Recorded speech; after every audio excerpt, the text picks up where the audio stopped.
एक बार क्या होता है कि गांव में कोई गरीब होता है, किसान होता है, तो उसको कोई कहीं से उसने पैसे उधार ले रखे हैं। तो जो पैसा देने वाला है, जो साहूकार है, वो विशेष साइकिल में फंस जाता है। जो भी पैसा उधार ले लेता है, जो बच्चे गांव से बिलोंग करते हैं, ठीक है ना, उनको चीज़ें पता होंगी, ठीक है।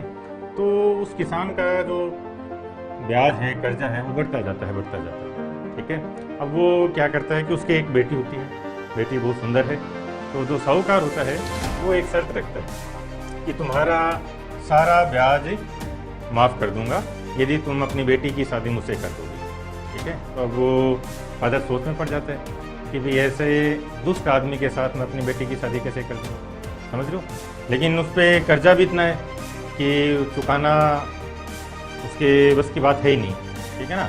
इस लेवल पे वो किसान के पास आता है, किसान मना कर देता है कि नहीं भाई मैं तो बेटी की शादी नहीं करूँगा। तो फिर वो साहूकार उसको एक चॉइस देता है कि चलो एक मौका ले लो तुम। मौका ये है कि ज़मीन पे कुछ पत्थर गिरे होते हैं, ठीक है ना, छोटे छोटे पेबल्स। तो बोलता है कि मैं एक वाइट और एक ब्लैक पेबल लूँगा, एक हाथ में वाइट और एक में ब्लैक, ठीक है, छुपा के रखूँगा दोनों।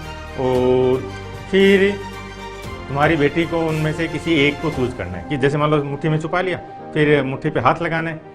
तो जिस पेबल को हाथ लगाएगी वहाँ से तुम्हारा फ्यूचर डिसाइड हो जाएगा। यदि वाइट पेबल को छू दिया, ठीक है, तो तुम कर्जे से फ्री हो और कोई शादी वादी भी नहीं करनी, तो मेरी तरफ से बिल्कुल फ्री हो जाओगे। और ब्लैक पेबल को छू दिया तो कर्जा तो माफ़ कर दूंगा, ठीक है, लेकिन मेरे से शादी करनी पड़ेगी। ये उसने शर्त रखी। अब किसान थोड़ा परेशान था, क्या करें। तो अब उसके पास और कोई चारा भी नहीं है। तो उसने बेटी को बोला, तो बेटी बोली ठीक है भाई, अब जो किस्मत है वो किस्मत, ठीक है। अब जैसे ही वो फिर पत्थर उठाने के लिए नीचे बैठा, ठीक है, तो उसने क्या किया कि दोनों ब्लैक पत्थर उठा लिए, ठीक है। चीटर तो था ही, तो चीटिंग कर करके तो उसने ये सब किया था। तो जो आदमी दुष्टता पे होता है ना, तो हर जगह उसके मन में दुष्टता मिलेगी, ठीक है ना। इसलिए आपकी लाइफ में कभी भी दोस्त वगैरह चूज करो तो इस चीज़ का हमेशा ध्यान रखना, ठीक है ना। जो दूसरों के साथ गलत व्यवहार कर रहा है तो वो आपके साथ भी चीट करेगा, ठीक है ना। आप ये मत सोचना कि तो मेरा दोस्त है, ठीक है ना। कई बार सोचते हैं कि अरे यार उसके साथ चीटिंग कर रहा है, मुझे थोड़ी करेगा, तो आपके साथ भी करेगा। तो उसने क्या किया, दोनों ब्लैक पत्थर अपने हाथ में ले लिए, ठीक है। और अब ये उसको दोनों ब्लैक पत्थर लेते हुए उस बच्ची ने देख भी लिया, उस लड़की ने देख लिया, ठीक है। अब उसके पास 3 चॉइस हैं लड़की के पास। पहला, वो अपने फादर को बता दे कि इसने इस टाइप से चीटिंग की है। दूसरा, वो अपनी लाइफ सेक्रीफाइस कर दे, ठीक है, क्योंकि दोनों ब्लैक हैं तो सेक्रीफाइस होना ही है, ठीक है। और तीसरा कि वो रिफ्यूज कर दे कि नहीं मैं तुम्हारी ये शर्त वर्त नहीं मानती। पहले मैं थोड़ा सा आपको और समझाता हूँ क्या होता है। कई बार क्या होता है कि आप जिस प्रॉब्लम में या लाइफ के जिस पार्ट में फंसे रहते हो ना, आप उसी पार्ट को उसी एंगल पे सोल्व करने की कोशिश करते हो, ठीक है ना। कई बार क्या होता है, जैसे मान लो ये प्रॉब्लम है ना, कोई भी लाइफ में कैसी भी प्रॉब्लम हो सकती है वो, ठीक है। तो इस प्रॉब्लम का सोल्यूशन ढूंढने के लिए हमें इससे ऊपर के लेवल पे आना होता है, समझ रहे हो। जो हमारा थिंकिंग है, जो हमारा थॉट प्रोसेस है, क्लियर है, वो थॉट प्रोसेस आपका इस प्रॉब्लम के लेवल से ऊपर होना चाहिए, तभी आप ये प्रॉब्लम छोटी लगेगी। जैसे आपने देखा होगा कि जैसे मान लो आप 8th क्लास में थे या 9th क्लास में थे, ठीक है ना, 8th 9th क्लास में थे, तब आपने कभी कोई होमवर्क नहीं किया होगा या कोई टेस्ट दिया होगा मैथ्स के टीचर ने कि बच्चों तुम्हारा मंडे को टेस्ट है, ठीक है।